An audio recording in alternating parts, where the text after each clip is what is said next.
fellow gardeners, Dawn here from Seasonal Designs. Today we are going to get started on our first summer containers. Woohoo!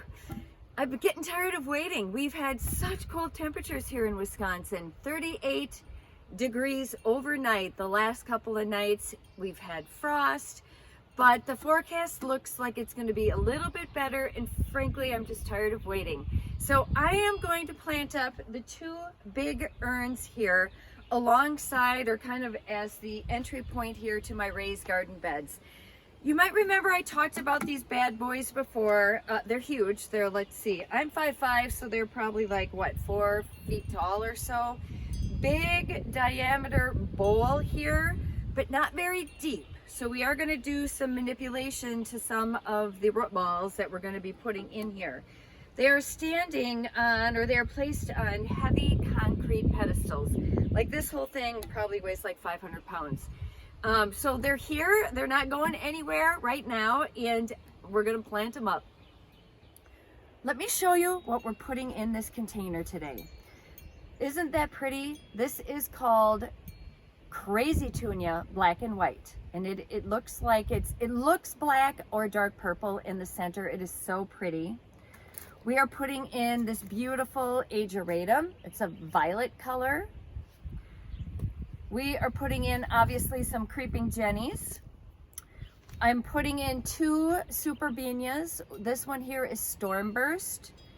And the other one here is Imperial Blue, although it's purple.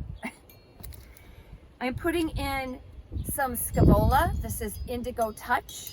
And I love Scaevola. It kind of grows out and up, kind of its arms kind of like that. And then for the center, just a little bit of height in this Velocity Blue Salvia. This gets about 16 inches tall.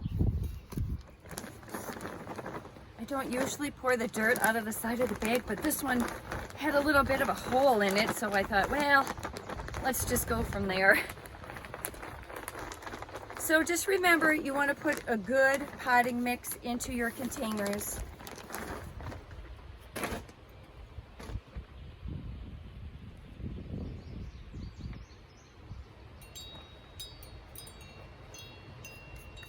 Now what I like to do in a container that's this big is I do like to lay out everything on top of the dirt, because I find that sometimes I may want to fine tune stuff or maybe switch places with something. And this allows me to do it a lot easier than if I had it planted. So I have everything laid out here, and I really like the way this looks. I just think some of these colors together are just going to be so pretty with the purples and whites. So here's a little trick. If you have a lot of different plants in a big circumference container, what you can do now is just take them out, kind of put them down on the ground in the order that you have them, so that when you're planting them, you know what comes next.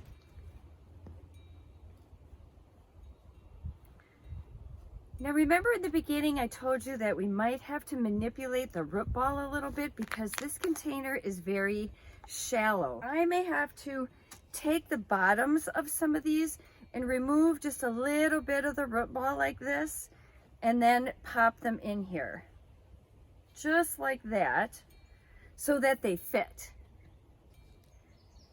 Some of these aren't too bad, but there are some other containers that are pretty deep, some other plants. So I will probably be getting rid of at least half of this, half of the root ball. And it's pretty simple. You just gently ease it apart. There's plenty of roots in here. You can see how wonderful the root system is. So this will be fine. You just want to make sure that you get that root ball covered with the potting soil. This one is even deeper. So I'm going to take that out. I'm going to pop that right in here, but you can see how tall that is. So I, again, am going to remove half of this. And that is going to fit a whole lot better.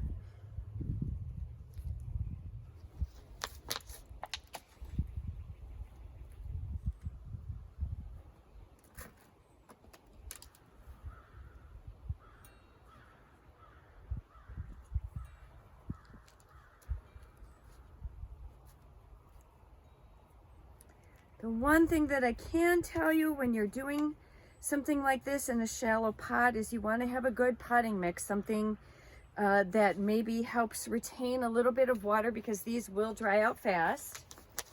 And I will make sure that I am checking on these to see just how they're doing and how much water they need, so that they don't get super dry, because they will have a tendency to do that because of how shallow they are, number one, and number two, how many plants I'm sticking in here. But oh, it's gonna look gorgeous, I can tell already. Beautiful, beautiful.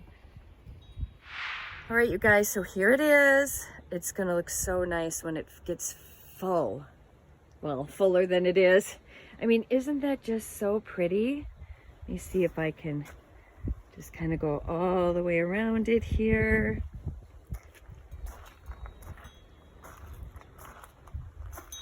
It looks really nice with the wreath on my shed door. And then here's the second one coming up. Isn't that pretty? Ugh, those are going to be awesome. Well, just a couple of quick tips. Make sure that when you're picking out your annuals for your containers, you pay attention to what the tag says as far as light and water requirements. Number two, make sure you're using a good potting mix for containers. Number three, make sure you're checking it to see how much water they need or how dry they're getting, so you can adjust your watering schedule. And number four, the most important, make sure you're having a good time when you plant this stuff up. Now, I will put the recipe for this here at the end of the video, so if you're interested, you should be able to copy this. Thank you so much for watching. We'll see you guys in the next video. Bye-bye.